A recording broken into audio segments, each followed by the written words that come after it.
David muddo ayuu lacag aruursanayay isagoo nolol aad u adag ku noola muddadaas si uu ugu dambayn u iibsado qolkan yar.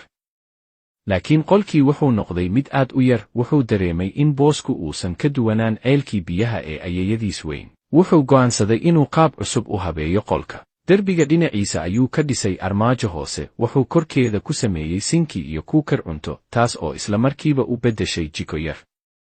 Korkeedana wuxuu ku rakibay armaajo kor u laaban karta oo lagu kaydiyo dhalooyinka, weelasha iyo xawaashyada.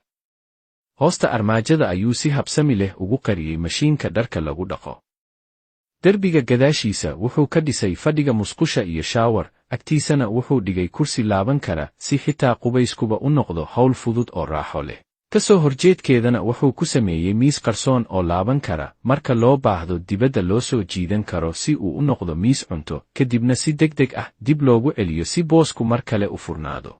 Qaybta ugu weyn wuxuu dhisay sariir adag oo bir iyo alwaax ah, dusheeda wuxuu saaray furaash gaar ah oo loogu talagalay, taasoo u beddeshay meel hurdo raaxo leh. Derbiga albaabka agtiisa ayuu ka sameeyey godad yaryar oo dhisan, halkaasna wuxuu ku rakibay sokoti si uu ugu dabaysto telefoonkiisa asagoo jiifa sariirta. Wuxuu ku rakibay derbiga shaashada telefishinka, taasoo u suurto gelisay inuu sariirtiisa filimaan ku daawado sidii shineemo yar oo gaar ah. Marka barkimada, furaashka iyo looxda sariirta kor loo qaado, wuxuu hoosta ka sameeyey jaranjaro qarsoon oo sahlaysa inuu si fudud kor iyo hoos ugu socdo.